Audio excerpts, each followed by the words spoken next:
Shalom, pemirsa yang diberkati Tuhan. Bertemu kembali dengan saya dalam lanjutan seri pelajaran kita. Pada saat ini sebelum kita melanjutkan pelajaran kita, mari kita bersatu di dalam doa. Bapa yang di surga, terima kasih Tuhan untuk kesempatan yang baik ini.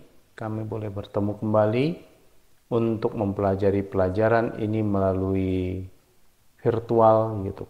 Biarlah kiranya Tuhan memberkati kami, memberkati seluruh pemirsa yang menyaksikan pelajaran ini, agar semuanya boleh memahami, mengerti, dan terberkati oleh pengetahuan yang lebih baik lagi akan kehendak Tuhan, akan keinginan Tuhan dalam kehidupan kami.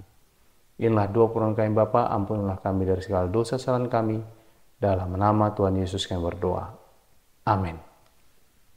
Bapak Ibu saudara-saudaraku yang kekasih dalam nama Tuhan Yesus Kristus, pada saat ini kita sudah memasuki pelajaran yang kelima. Pelajaran yang kelima ini dengan judul alasan-alasan untuk menghindari misi. Ayat inti untuk pelajaran kita sepanjang pekan ini terdapat dalam Yesaya pasal 6 ayat yang ke-8. Dikatakan, lalu aku mendengar suara Tuhan berkata, siapakah yang akan kuutus dan siapakah yang mau pergi untuk aku? Maka sahutku, ini aku, utuslah aku. Untuk ikhtisar dari pelajaran kita sepanjang pekan ini, beberapa minggu terakhir menyoroti bahwa misi berakar pada inisiatif Allah Bapak Ibu sekalian. Dan bahwa Allah memanggil kita untuk misi.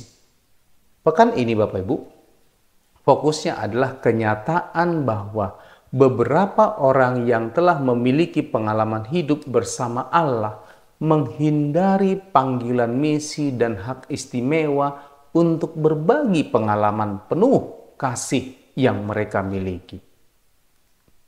Bapak Ibu saudara-saudaraku yang kekasih, pada titik tertentu, semua orang yang pernah memiliki pengalaman dengan Tuhan akan menghadapi godaan untuk menghindari berbagai pengalaman ini dengan orang lain. Hal terbaik adalah dengan rendah hati mengakui kenyataan ini daripada menganggap godaan semacam itu hanya terjadi pada orang lain, Bapak Ibu sekalian. Begitu kita menyadari bahwa kita dihadapkan dengan godaan ini pada beberapa titik, lebih mudah untuk mengambil langkah secara sadar keluar dari situasi penghindaran ini.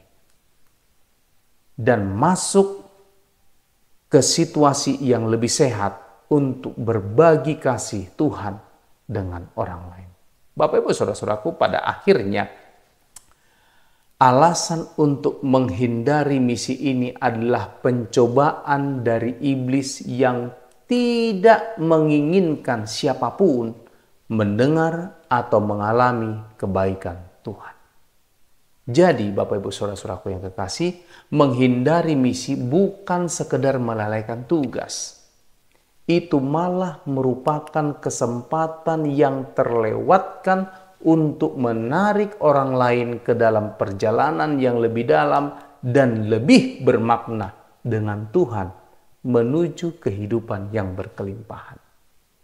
Bapak Ibu saudara-saudaraku yang kekasih, bagian komentar berikut menjelaskan dua alasan yang mungkin digunakan untuk menghindari misi.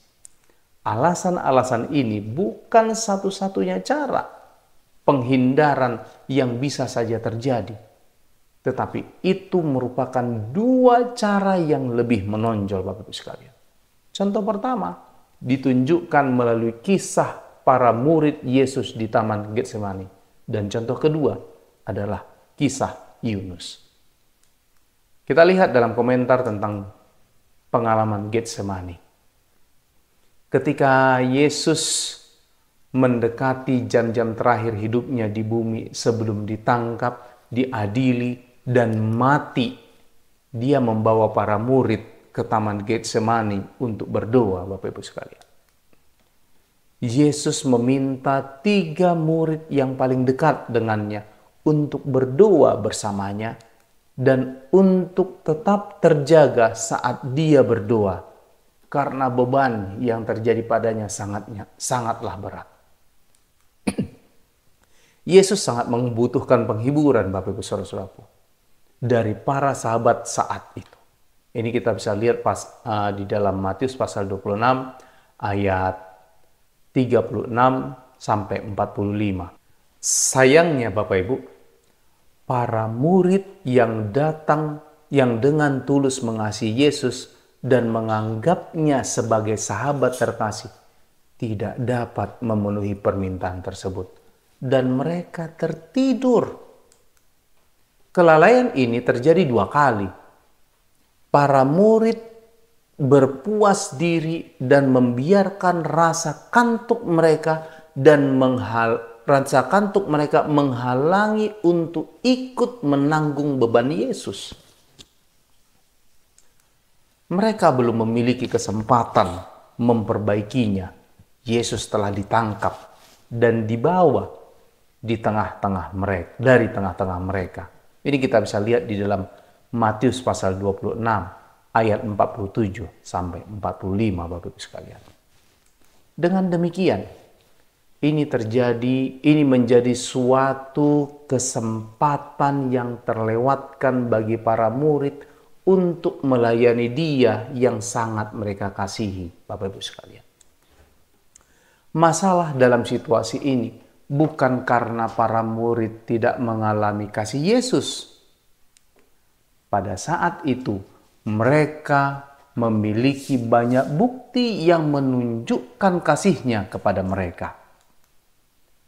Mereka ada di sana bersamanya di taman. Namun demikian Bapak Ibu sekalian, rasa berpuas diri muncul. Murid-murid tidak dapat memahami betapa pentingnya tetap berjaga dan berdoa bagi Yesus pada saat-saat genting seperti itu.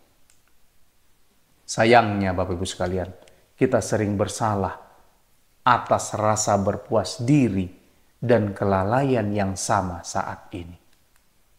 Kita memiliki pengalaman yang indah dengan Yesus. Kita adalah pengikut Yesus, tetapi kenyataannya, ketika kita melihat lebih dekat, banyak dari kita telah menjadi puas dengan iman kita. Rasa puas diri ini seringkali timbul secara halus. Kita tidak merenungkan hidup kita. Kita mungkin menyadari bahwa kita tidak mengasihi orang lain dengan cara yang nyata. Sama seperti para murid. Kita tahu Yesus itu baik dan kita ingin bersamanya.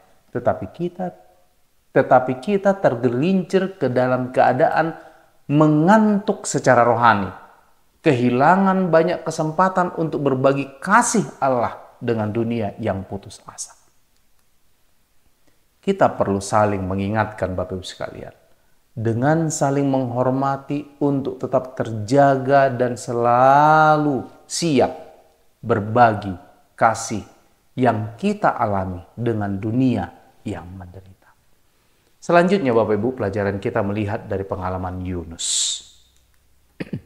Alasan kedua yang kita buat untuk menghindari misi terdapat dalam bentuk peluang yang terlewatkan dalam kisah Yunus. Bentuk dalih ini berbeda dengan kelalaian dan rasa puas diri yang ditunjukkan oleh para murid di Taman Getsemani, Bapak Ibu sekalian. Namun, alasan kedua, seperti yang pertama, juga lazim terjadi. Kisah Yunus memberikan contoh alasan kedua dalam beberapa hal, Bapak Ibu sekalian. Meskipun kisahnya beragam segi, seperti yang baru saja ditunjukkan kitab Yunus, pada intinya adalah kisah tentang kesempatan yang hilang. Yunus, Bapak Ibu sekalian, mengenal Allah dan bernubuat atas nama Allah di Israel sebelum mendapat panggilan untuk pergi ke Niniwe. 2 Raja-Raja 14 ayat 25. Sebelumnya, pekerjaan kenabiannya selalu berada di antara orang Israel dan melibatkan hal-hal yang membesarkan hati atas nama Israel, Bapak Ibu sekalian. Pelajaran Yunus tidak termasuk bernubuat di antara musuh Israel. Ketika Anda membaca seluruh kitab Yunus, Anda melihat bahwa Yunus bergumul untuk mengasihi orang-orang yang berasal dari latar belakang non-Yahudi, Bapak Ibu sekalian. Ada dua peluang penting yang terlewatkan yang terdapat dalam kitab Yunus. Kesempatan yang pertama yang terlewatkan terjadi di kapal yang dinaiki Yunus untuk melarikan diri dari Tuhan. Saat badai terjadi, Yunus dikelilingi oleh para pelaut yang menyembah dewa-dewa lain, Bapak Ibu sekalian. Namun selama badai, para pelaut memohon kepada untuk berdoa kepada Allah dengan harapan akan membawa perubahan. Ini kita bisa lihat dalam kitab Yunus pasal yang pertama ayat yang ke-6. Namun Yunus tidak pernah berdoa. Solusi Yunus adalah bunuh diri dengan bantuan mereka. Ini kita bisa baca dalam Yunus pasal yang pertama ayat 12. Pada tahap ini, Yunus tidak tahu seekor paus akan menyelamatkan nyawanya. Jadi dia meminta para pelaut untuk membuangnya ke laut hingga mati. Para pelaut yang memiliki hati yang lebih berbelas kasih daripada Yunus pada awalnya menolak sampai mereka tidak punya pilihan lain.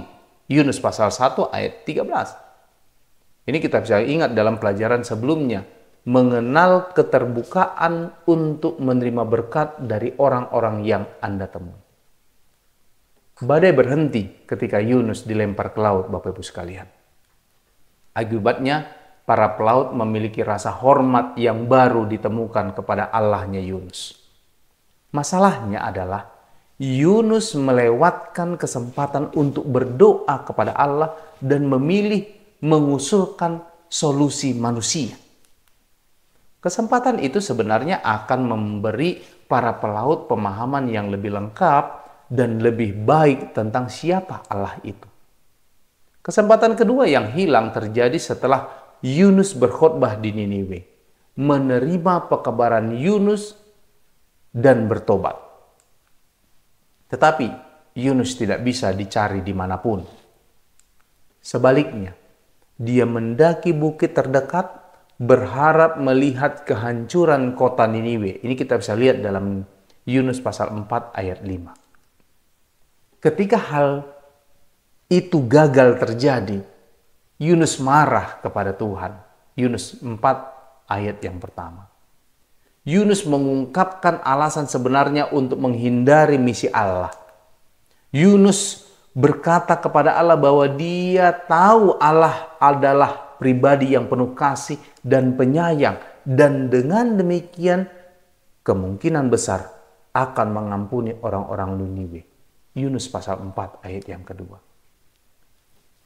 Sadar akan kebenaran Alkitab ini, Yunus tidak ingin pergi melakukan misi kepada orang-orang yang tidak disukainya, karena dia tidak ingin mereka mengalami kebaikan Tuhan, Bapak Ibu sekalian. Kitab Yunus adalah satu-satunya kitab dalam Alkitab yang diakhiri dengan pertanyaan. Yunus pasal 4 ayat yang ke-11.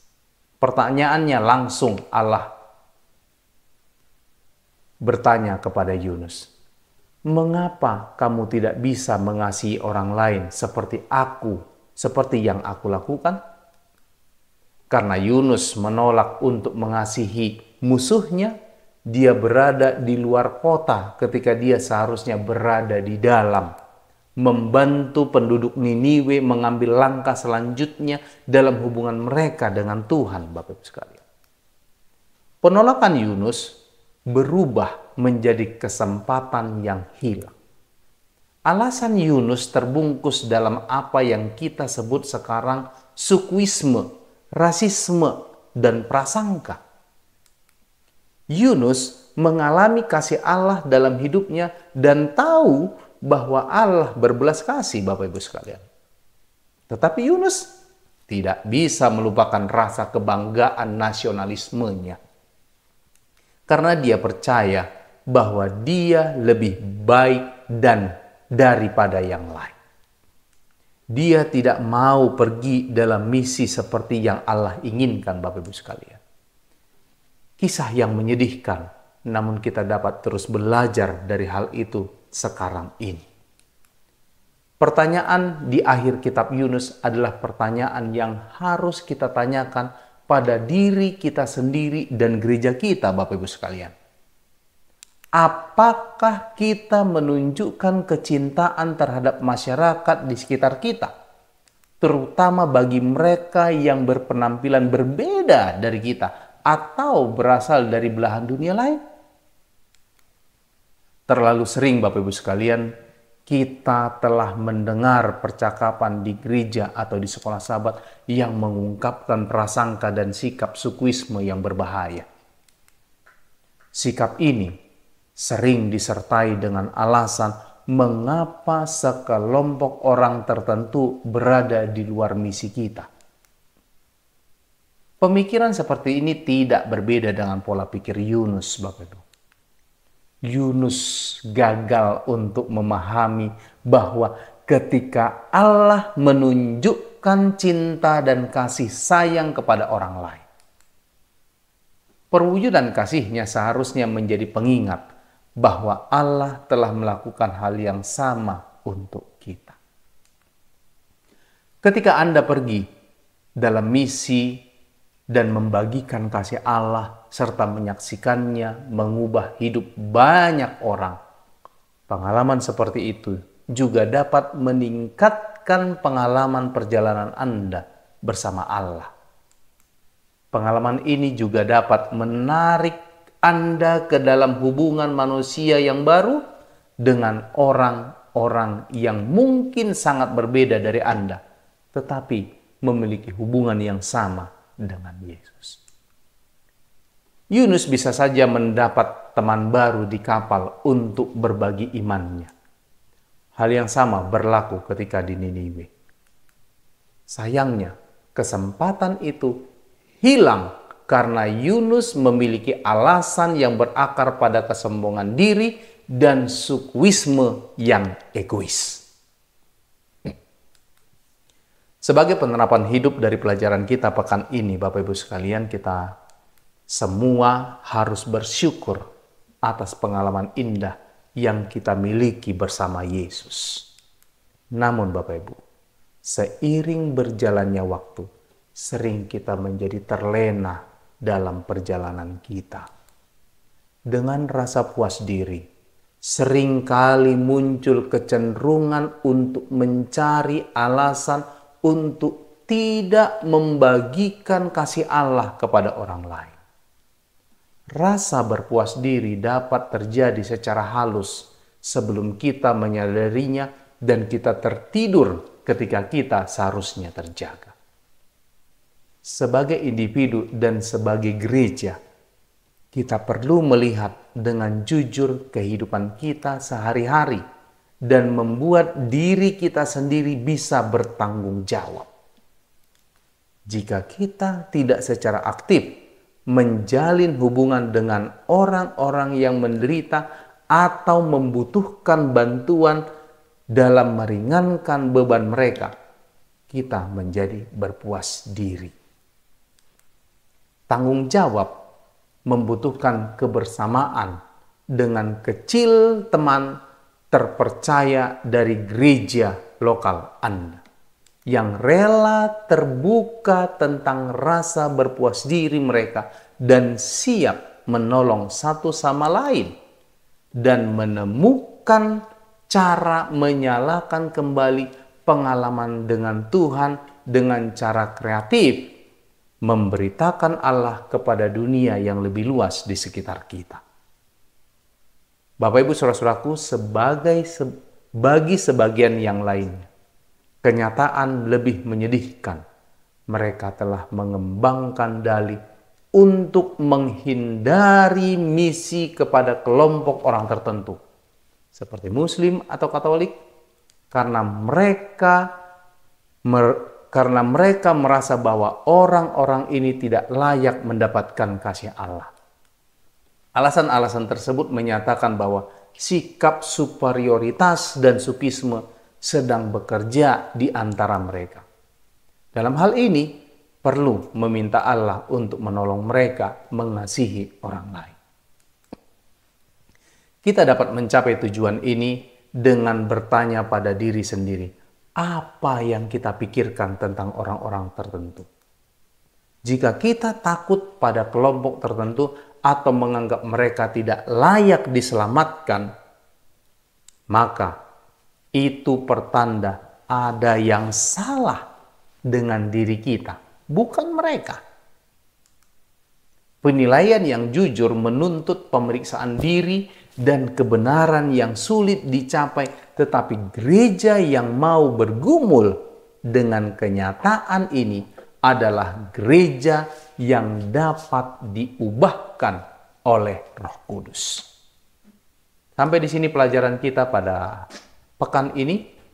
Tuhan memberkati kita. Mari kita akhiri pelajaran kita ini dengan berdoa. Bapa yang di surga, terima kasih untuk pelajaran yang barusan kami dengarkan. Biarlah pemaparan demi pemaparan yang disampaikan boleh kami pahami dengan tuntunan Tuhan, di mana kembali Tuhan tetap mengharapkan, tetap merindukan bahwa kami seluruhnya sebagai umat-umat Tuhan boleh terlibat dalam misi yang Tuhan sedang lakukan di dunia ini. Bapa, urapan Roh Kudus Tuhan kiranya memampukan kami untuk memahami semuanya, dan kami boleh siap terlibat dalam pekerjaan Tuhan. Tuhan kiranya memberkati seluruh pemirsa yang menyaksikan tayangan ini. Dimanapun mereka berada, biarlah kasih Tuhan yang tetap menyertai mereka, memberkati mereka, dan memampukan mereka dalam menghadapi setiap langkah kehidupan mereka. Kasih Tuhan kiranya yang tetap melindungi kami dan yang akan mempertemukan kami kembali pada seri pelajaran yang selanjutnya. Mohon ampun Tuhan akan segala dosa kesalahan kami, kehendak mulia yang terjadi dalam hidup kami masing-masing.